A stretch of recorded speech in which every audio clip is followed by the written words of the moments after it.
नमस्कार दोस्तों, बीएसपीपी न्यूज में आपका स्वागत है। दोस्तों, आज मैं आप लोगों को बताऊंगा कि डॉक्टर भीमराव अंबेडकर जी को दलितों का मसीहा क्यों कहा जाता है।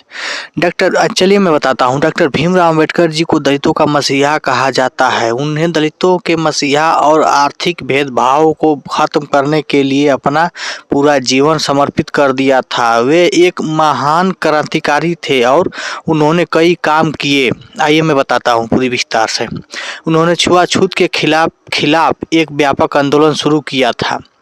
दोस्तों, मैं बता दूं कि हमारे देश में छुआछूत का जब संविधान लागू नहीं हुआ था, हमारा देश आज़ादी के बाद भी छुआछूत से जूझ रहा था। दलित समाज जो होता है, दलित समाज जो है वो छुआछूत से काफ़ी, जितना जिस समय अंग्रेज का शासन था उस समय जितना परेशान नहीं था, जितना झेल नहीं रहा था दलित समाज, उससे कहीं ज़्यादा हमारे देश आज़ाद होने के बाद, हमारे देश को आज़ाद होने के बाद छुआछूत के भेदभाव से हमारा देश में जो दलित परिवार है वो जूझ रहा था। हमारे दलित भाइयों को सताया जाता था। तो उसी को मैं बता रहा हूँ। बाबा साहब भीमराव अम्बेडकर जी ने दलितों का मसीहा क्यों कहा जाता था, मैं बता रहा हूँ बिल्कुल विस्तार से। उन्हें छुआछूत के खिलाफ एक व्यापक आंदोलन शुरू किया था। उन्होंने छुआछूत के खिलाफ एक व्यापक आंदोलन शुरू किया था, इसलिए दलितों का मसीहा कहा जाते थे बाबा भीमराव अम्बेडकर जी।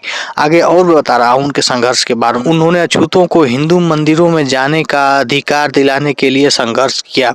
दोस्तों, मैं आपको बता दूं कि बाबा साहब भीमराव अम्बेडकर जी ने दलितों को मंदिरों में जाने के लिए अधिकार दिलाया था।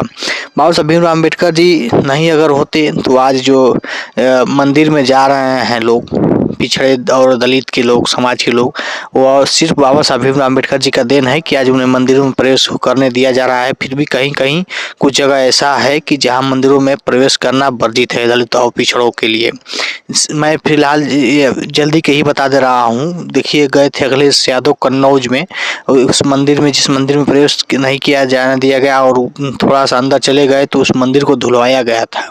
तो यही है स्थिति। पहले और चरम पे थी, अब तो इस समय तो संविधान, बाबा साहब भीमराव अम्बेडकर जी ने संविधान में हमें अधिकार दे दिया है। तो आप मंदिर में प्रवेश कर ले रहे हैं तो उसको, मंदिर को अछूत मानकर, मंदिर को अपवित्र मानकर उसे पवित्र किया जा रहा है। फिर भी हमारे ऊपर कोई अभी कार्रवाई नहीं कर रहे हैं वो लोग। नहीं तो आप मंदिर में, आपको घुसने का अधिकार नहीं था। अगर मंदिर में आप घुस जाते तो आपको जो है कि दंड दिया जाता था। आपको मारना पीटते थे लोग, मारते थे, पीटते थे बड़े जातियों के लोग। तो बाबा साहब भीमराव अम्बेडकर जी ने यह आपको संविधान में जो आरक्षण दिए, आपको संविधान में जो एक यह आप लोग को व्यवस्था दिए पिछड़े दलितों को, कि आज मंदिरों में घुस रहे हैं। फिर भी आगे चलिए, देखिए बाबा साहब भीमराव अम्बेडकर जी का संघर्ष आगे क्या है मैं वो भी बताता हूँ।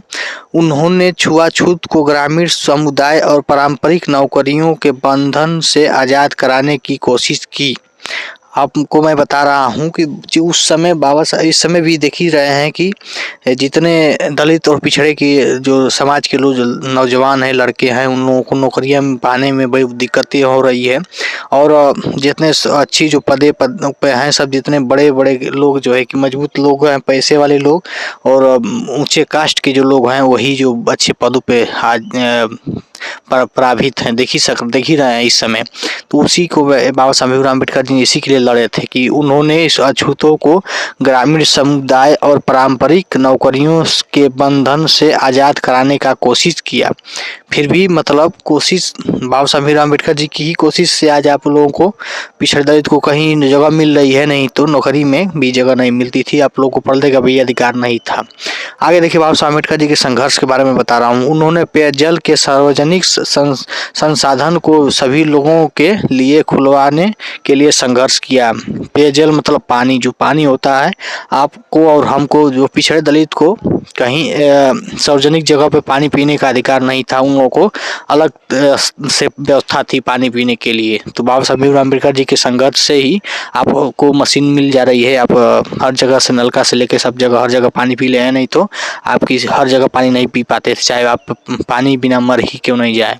तो बाबा साहब अम्बेडकर जी के संघर्ष को आप लोगों को भूलना चाहिए। आगे देखिए, मैं बता रहा हूँ क्या बाबा साहब अम्बेडकर जी का क्या संघर्ष आगे है। डॉक्टर भीमराव अम्बेडकर जी की कुछ और खास बातें। आगे मैं बता रहा हूँ बाबा साहब भीमराव अम्बेडकर जी की कुछ और खास बातें हैं। बाबा साहब अम्बेडकर जी का जन्म कब हुआ था, पूरी विस्तार से मैं आगे बता रहा हूँ। वीडियो में बने रहें। तो बाबा साहब भीमराव अम्बेडकर जी का जन्म 14 अप्रैल 1891 को मध्य प्रदेश के महू में एक गरीब असरफ परिवार में हुआ था। बाबा साहब भीमराव अम्बेडकर जी का जन्म एक गरीब परिवार में हुआ था। महू छावनी में उनका जन्म हुआ था। मध्य प्रदेश में 14 अप्रैल 1891 में उनका जन्म हुआ था। जन्म तिथि उनका है 14 अप्रैल 1891 का जन्म हुआ है बाबा साहब भीमराव अम्बेडकर जी का। आगे मैं बता रहा हूँ, वे हिंदू महार जाति के थे जिन्हें अछूत माना जाता था। बाबा साहब भीमराव अम्बेडकर जी हिंदू महार जाति के, जो चमार जाति में आते हैं, मध्य प्रदेश में महार बोला जाता है, अनुसूचित में आते हैं, तो उन्हीं जो उसी जाति में थे और उन्हें अछूत माना जाता था उस समय। बाबा साहब भीमराव अम्बेडकर जी ने बहुत संघर्ष किए। उनके संघर्ष के बारे में मैं आप लोगों को बताने लगूंगा तो कई महीना लग जाएगा, मगर हम आप नहीं बता पाएंगे आपको। तो मैं आप लोगों से रिक्वेस्ट करता हूं कि मेरे चैनल को सब्सक्राइब कर दीजिए, बेल आइकन को दबा दीजिएगा। मैं समय समय से बाबा साहब भीमराव अम्बेडकर जी के संघर्ष के बारे में इस चैनल पर देता रहूँगा, बताता रहूँगा।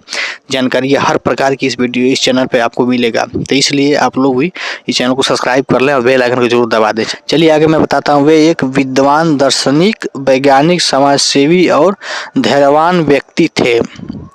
दोस्तों मैं बता दूं कि वह बहुत ही धैर्यवान वास्तविक थे। धैर्यवान मतलब उन्हें चाहे कुछ भी आप कर दे रहे हैं, मगर बड़ो जाति के लोग बहुत सताते थे उन्हें। बहुत अशब्द भाषाओं का प्रयोग करते थे उनके खिलाफ। और बाबा साहब भीमराव अम्बेडकर जी के ऊपर जो है कि बहुत से कीचड़ उछाला जाता था, मगर बाबा साहब भीमराव अम्बेडकर जी किसी का जवाब नहीं देते थे और सिर्फ कलम के द्वारा अपना जो है कि वो जबान से वो लोग इनको नीचे गिराना चाहते थे और ये कलम से उन लोगों को नीचे गिरा दिया बाबा साहब भीमराव अम्बेडकर जी ने। यह है शिक्षा का पावर। आगे सुनिए, मैं बता रहा हूँ, वे 9 भाषाओं के जानकार थे। मैं बता रहा हूँ बाबा साहब भीमराव अम्बेडकर जी के पास 9 भाषाओं की जानकारियाँ थी। बाबा साहब भीमराव अम्बेडकर जी 9 भाषा को सीखे थे, 9 भाषाओं में बोलते थे, जानते थे। आगे सुनिए, मैं बता रहा हूँ, उन्हें देश विदेश के कई विश्वविद्यालयों से PhD की कई मानद उपाधियाँ मिली थी। मैं आप लोगों को बता दूं कि बाबा साहब भीमराव अम्बेडकर जी के संघर्ष से, उनकी त्याग से इतना बड़ा उपाध्याय मिली थी। देखिए बाबा साहब भीमराव अम्बेडकर जी ने जितना संघर्ष करके पढ़ाई किया, बाबा साहब भीमराव अम्बेडकर जी जिस समय पढ़ाई कर रहे थे उस समय हम उनको, जैसे चमार जातियों को, अनुसूचित और पिछड़ी जातियों को स्कूल में घुसने का इजाज़त नहीं था, उन्हें अधिकार नहीं था। आप स्कूल में घुस जाते थे तो अनुसूचित और पिछड़ी जाति के लोग स्कूल में घुस जाते थे तो उन्हें पीट कर भगा दिया जाता था। उन्हें अधिकार ही नहीं था पढ़ने लिखने का। बाबा साहब भीमराव अम्बेडकर जी ने ये सब देखकर और अपने कितने बड़ा त्याग किए और अपने सभी अरमानों को पानी फेर कर और सिर्फ समाज के लिए लड़ाई लड़े। और बाबा साहब भीमराव अम्बेडकर जी जो कर दिखा दिए, आज तक कोई पैदा नहीं हुआ है कि कर पाएगा। उनके बताए हुए चिन्ह पर ही चलना मुश्किल हो गई है आज के लोगों को, तो क्या उनके जगह पर कोई जगह ले पाएगा उनकी जगह। तो बाबा साहब भीमराव अम्बेडकर जी का यह कैसा रहा संघर्ष और मेरा छोटा सा प्रयास कैसा जानकारी देने के लिए कमेंट बॉक्स में ज़रूर बताएं। फिर मिलते हैं किसी अगले वीडियो में, तब तक के लिए धन्यवाद।